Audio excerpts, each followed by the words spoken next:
Hi there, welcome. My name's Jason, and what I have to share with you today is how to make your very own jar of frozen heart yeast starters. Pretty cool. This is just something I've been doing for a while for a number of different reasons, and I wanted to share that with you.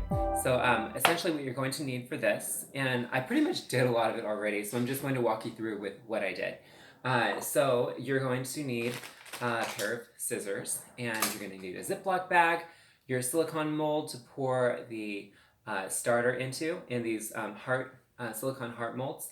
And then I have a mason jar and a lid, and I put a bow on it.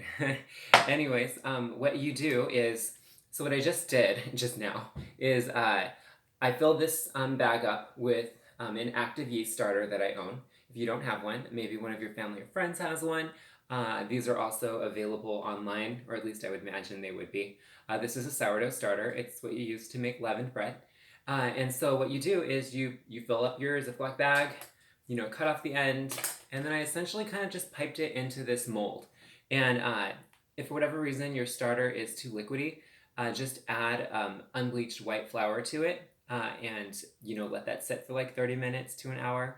30 minutes is just fine. You just want it to activate a little more in the vessel that you have, because you want these hearts to be loaded with like active yeast.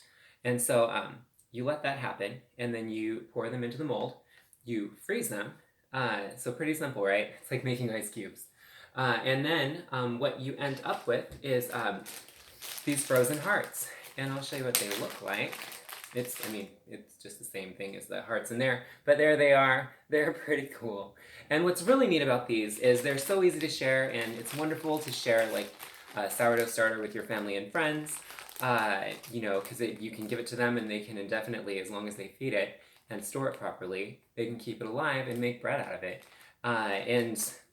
So what I do is I like to gift it in a jar, and so you just you can store these in the freezer in a Ziploc bag until you want to give them away, and they'll just stay there frozen. And then I just like pour them in here. There's your jar. Oops, I missed one. There's your jar of frozen hearts. I just do the lid with the bow.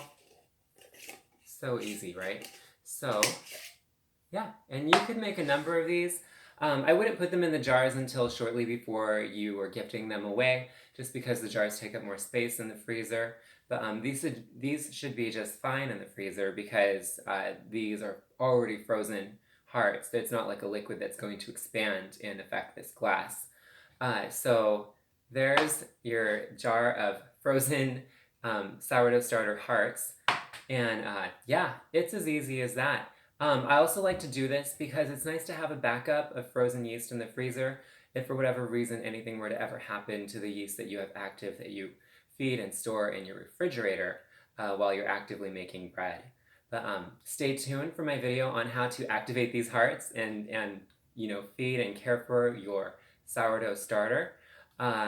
Pretty simple. The ingredients in this, it's just flour and purified water and the yeast that's already in there. So it's a very simple to put together.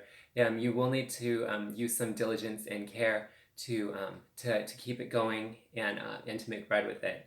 But I can help you do that. So anyways, if you have any questions, please let me know in the comments below. Once again, thanks so much for hanging out. My name's Jason.